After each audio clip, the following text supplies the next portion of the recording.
welcome, Julie. It's nice to see you. Thank you. Nice to be here. Nice to be seen. Yay. Tell us a little bit about yourself and where you work and what you do. So I'm an originator with Guaranteed Rate in Portland, Oregon. And I've been a loan originator for about 26 and a half years. And I sell money. Nice. Awesome. That's fantastic. So, very simple explanation. It's really good. I like it. One of the things that we've been talking about with people is how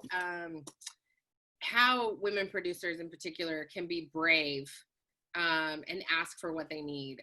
So can you give us an example or two about how you have been brave and asked for what you needed within the context of the mortgage industry? I guess it's kind of an everyday struggle for me almost, because I take a lot of pride in being really self-sufficient. So that, you know, it's almost a daily struggle for me to kind of look for places to realize that I can reach out, and that honestly people like when you ask them for help. I know it sounds kind of funny, but like it helps create kind of an ecosystem of reciprocity and generosity in your branch, in your team, in your company. So I probably don't make big asks, but you know, every day I reach out to my colleagues for you know, brainstorming and to be a sounding board. And right now I'm looking to add someone to my team, and so I'm doing a ton of, you know, just trying to kind of network and reach out and see if I can find a good fit, you know, person to come join my team. And those are not easy things to do. I really do have a tendency to just kind of feel like I'm, I don't want to say on an island, but like I want to be self-sufficient, right? I don't want to be a bother. So it's kind of, it's almost like like an exercise daily to look for those opportunities. I'd like to interject. How did you get into the mortgage industry? I fell backwards into the mortgage industry. I mean, not very many people, I think, decide they want to do this for a living. I relocated to Portland from Colorado after I'd graduated from college. I got a temporary holiday job in retail, and I came out the other end of the holidays and realized I didn't want to work in a windowless cell, you know, in a windowless mall, big box store for the rest of my life. And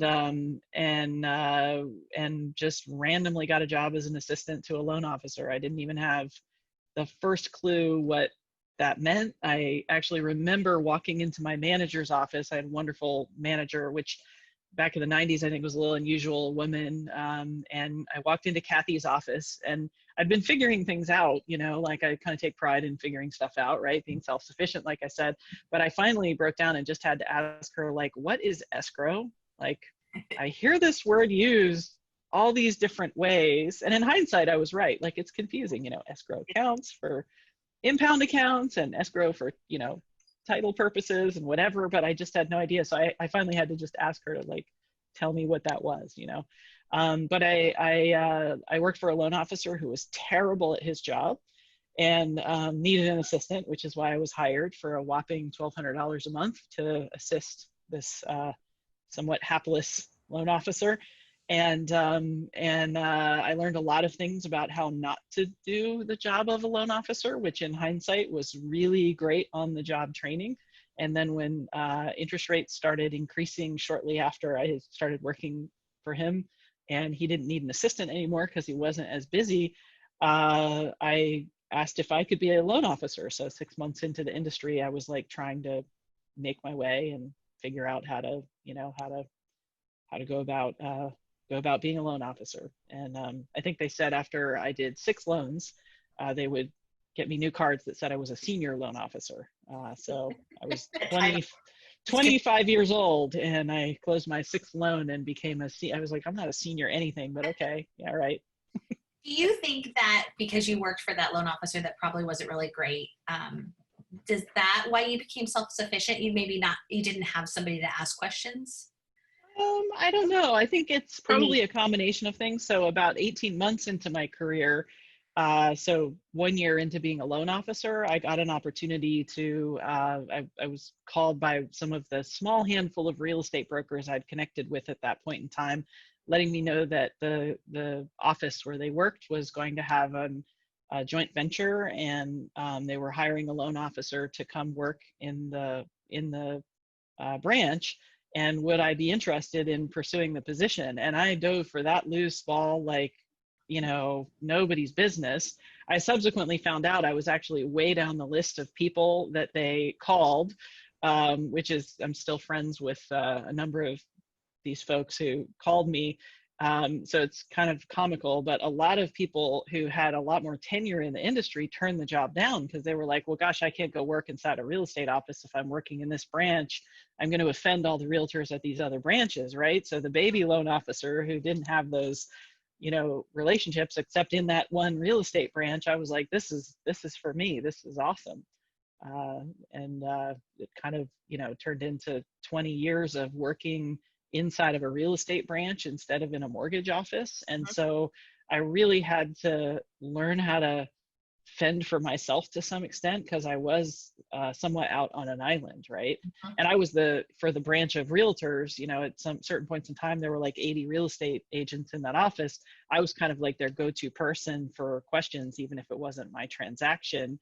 And so, I had to start kind of cataloging information and figure things out, and kind of be a resource, probably more than asking others to be a resource.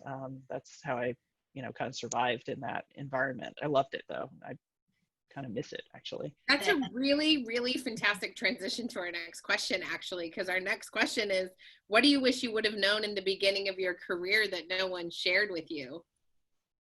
I actually feel like not knowing much about what I was getting into was perfect for me. So I'm going to turn the question around on you and say ignorance was bliss. Like if I'd really thought about what it meant to work for commission, right? I'm a person who's kind of fiscally a little, I won't say conservative, but like I'm not a giant fiscal risk taker, right? So the idea of going into this totally commissioned field might have, if I'd really thought about it and I wasn't so young and poorly paid, I guess, it would have maybe been a little bit scary to think about that as a career choice. Yeah, so, but if I had to find something that answers your question more directly, I think that the more we grow as originators, if we're lucky enough to be successful enough to get busy enough to need a team, I still to this day kind of struggle with being the manager of a team, right? I still in my head, and my self-image is of a loan officer, and I'm, like a blue collar loan officer. I like closing loans and figuring out how to structure things and having clients understand something I explain to them and have this light bulb moment and decide that, this thing they thought they weren't going to understand or it was going to be intimidating is something that they get now, and they're making a good choice because of the information that I shared with them, right? That stuff is really fun and exciting for me. And, managing a team is just a skill set that I probably should have developed a lot earlier and really consciously. And so, here I am, well into a, multiple decade long career, still trying to like muddle my way through that. I feel like we should have separate interviews at some point about growing a team. Yeah, it's interesting. You have to like learn yourself and your tendencies, and I've learned a lot by kind of in some ways making mistakes, right. and then kind of trying to pay attention to the successes. I mean, I just have some amazing people I work with now, so there've been some like absolute home runs who are like my friends and partners and sidekicks and comrades in arms, like when we're busy like it is right now, it kind of feels like we're almost like in the trenches together, or, in a like military analogies come to mind, right? So having those people by your side is so rewarding. And I think, if you're a solo practitioner loan officer and you can kind of keep things at that level, then there's a simplicity to that. But then there's also, you miss out on some of that camaraderie and that, you know, esprit de corps that you get out of working with a team. But then working with a team, there's all the interpersonal and the hiring and the managing and the, you know, all the stuff that for me anyway doesn't come naturally, because I'm, you know, again, my self-image is not as, you know, every now and then someone will, like, I'll hear one of my team say, oh, and my boss, blah, blah, blah. And I'm like, my boss? Like, who is that? That's imposter syndrome. We talk I'm not anybody's boss. Yeah. Yeah. But you are. So, But you are. I'm not. I mean, we all have our roles on our team, right? And there is no, and I'm very like hell bent on never using the word assistant ever with anybody, because nobody on our team is an assistant. Everybody has a role, a function to play, and all of those functions are necessary and really equally important, because if any one of them doesn't happen, then the loan doesn't close, right? Or the client isn't well taken care of, or they're unhappy or whatever. So like every single function is very important, and we're just teammates, you know, like with different roles. Very cool. Very So cool. there's no boss in that, right? I might be kind of the chief organizer of the managed chaos or something like that. You know, some of the systems are my doing, but I'm not a boss. That's your next t-shirt, by the way. Chief organizer of the chaos. Yeah. So you had just said you're looking to grow your team earlier, and and you had made a switch after being with the company for a number of years. Do you have any advice for any women who are looking to make a change? I dragged my feet too long. I probably should have changed companies years earlier than I did. Inertia is a powerful force, you know, so if something isn't a fit, you know, listen to that. But by the same token, I mean, I don't know, I'm gonna just like contradict myself now, because like I think part of my whatever success I've had in the business has been in part just based on, like, I was at the same place for 20 years. I was lucky enough not to have my company go out of business. You know, I had colleagues who were like, I mean, I swear I had one friend that every 3 months during the mortgage crisis, she'd like change companies, and then like that company would go under, right? And somehow I was lucky enough to be in the same place where if a client found my, you know, dog-eared, tattered, stuck to chewing gum at the bottom of the junk drawer business card, 15 years later, they could call the number and there I was, right? So that longevity was helpful to me. But then I think it became, at a certain point, almost just like inertia kept me someplace where I wasn't really able to maybe kind of take the next step and maybe have some more, particularly because at that company, I was kind of perennially the top producer. And I had a lot of people come to me with questions and like, hey, how are you doing this? And what's this? And what's that?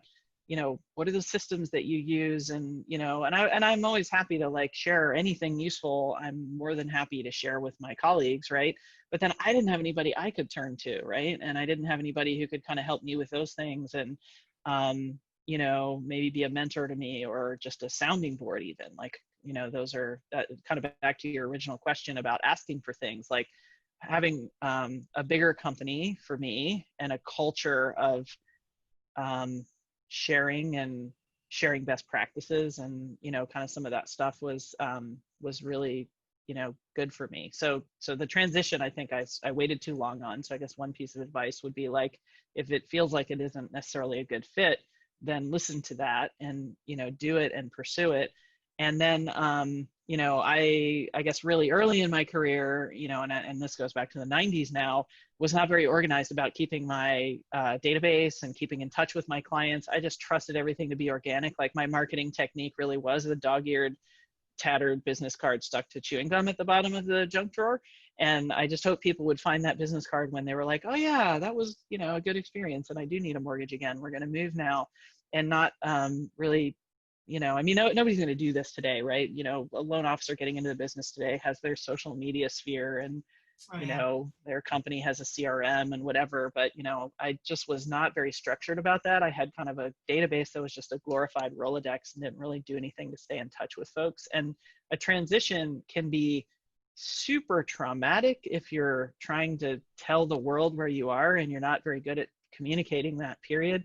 And it's super easy if everybody knows where to find you and you have a little bit of a I don't know if a personal brand is kind of the best way to put it, but if, you know, if you're more front and center in people's minds, then obviously making that transition would be a little easier. So I had a challenging transition just because I really was sending out like my first marketing emails to my database ever when I changed companies 3 years ago. Wow.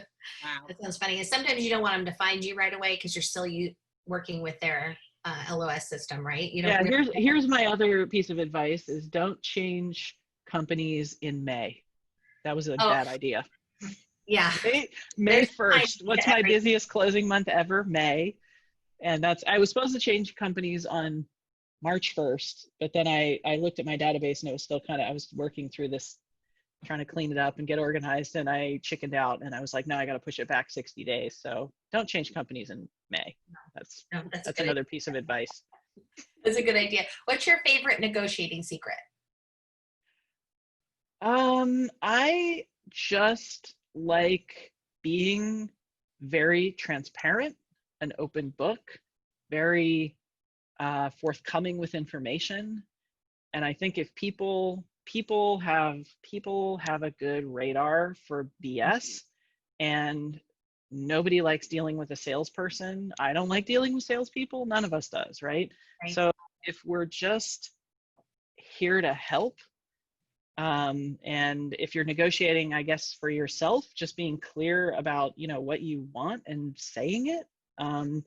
You know, subterfuge is not my strong suit and it doesn't come naturally. And so everything's just going to feel kind of like awkward if I'm not just forthcoming. So, yeah, I think just being, you know, clear and using your words and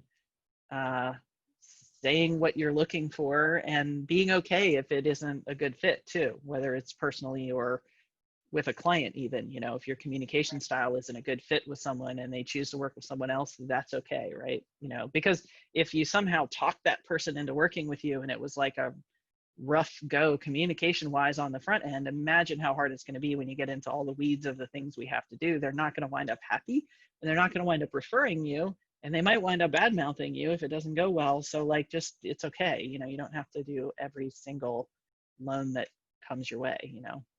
I actually think when you recommend that they go someplace else very nicely, or that you're not the person for them, or you're too busy, or however you shoo off a client, they're more likely to come back, and then you have less problems with it. Have you experienced that? Yes. Reverse psychology somehow? Yes, I know. And it's like, but I meant what I said. Like this was not like I was not playing Vulcan mind games on you. Like, I really meant what I said. And they're like, no, we really want to work with you. You're like, stop, no, go away. So what is one empowering idea you want to share with women producers? I think our career offers an opportunity. There are so many ways to be an excellent loan officer. And it's a field that offers it's not unique, right? There are other things, but it does offer a lot of really special things that allow you to be true to yourself, kind of develop your own style and business and work style. And, you know, it affords so much freedom and flexibility in so many ways that are incredibly difficult to replicate in other careers. The autonomy that we have as loan officers is really special. And you know, there's BS that goes with every job, right? But like, that autonomy to me is super valuable. And I've found a way that I love working with my clients and explaining things. And I just kind of think of myself as like forever solving story problems. And I just love that. And other loan officers that I know are, you know, really into like nurturing their relationships with their clients. And again, I don't want to say I don't care about my clients, right? But like, I'm not necessarily as like warm and fuzzy and chummy necessarily with some of my clients as some of my colleagues are. And, you know, I've just seen people, women and men both, succeed in so many different ways, being authentically themselves and kind of finding their own way. And I really love that about what we do. You know, there's room for such diversity, really. And yeah, you know, to me, I think I it's kind of really one love of that. the, I love that because so often women in particular think they have to act a certain way, right? Like that they have to be the nurturer, or they can't admit that they're not very good at solving problems, right? And so I love what you said about that. You love, it's like a story problem, and that's what makes you authentically you. yeah, Is that's what gets me, you know, that's what has me coming back every day, is like the puzzles. I mean, when I was in the 4th grade, and whatever grade it is, and, you know, the math teacher gave me my first story problem, I was like, that was fun. Can I do another one? You know? And like that was the opposite of me. now I literally get paid to do that every day. Yeah. Like, people show up with a story problem and they're like, here's a story problem, which would have been fun to solve in the first place. And then I get paid to do it. Like, how cool is that? But Like, what you're I love talking that. about is being authentically yourself and knowing who you Yeah, and are. that's me, Not right? being And that is not not- everybody, you know, right, like, for exactly. I sure. think it's so In fact, important. some of the squishiest, most sentimental loan officers I know, who are all about, like, you know, like I have a colleague who, like, literally when I talk to him, you know, we have these conversations about, you know, hey, how'd you get into this? Why do you do what you do? Like, literally, this one colleague of mine, burly, bearded dude, will, sorry, my headset cut out. That was my phone ringing.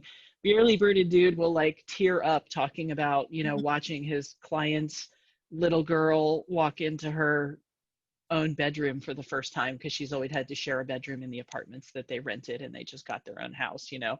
And like, I think that's really awesome too, right? But that isn't like I love that what I do is really impactful in my clients' lives, and I would not do it if I didn't believe that homeownership is a good thing, and that real estate has amazing wealth building opportunity as an investment, and, you know, all the other things. Like, all those things are very important to me, because I wouldn't feel good about doing a job. Like, there are probably a lot of things I could do that would scratch my problem solving itch, that would also be, you know, terrible for people, right? So I wouldn't feel good about any of those things. So I love that I get this good side effect, but the itch that I like to scratch every day is like that problem solving. But if the itch that you want to scratch is, you know, interpersonal, or, you know, or really numbers, or spread, you know, if you're a spreadsheety person, like, whatever it is, you can, like, go crazy in that and find success. Like, there's so many different ways to do this career really well. You can sell anything you believe in. I mean, in the end, if you believe in Yeah, it, yeah, I most guess so. people sell it. You don't have to be a salesperson then. I want to know the one productivity thing that you do that you could not live without in your career.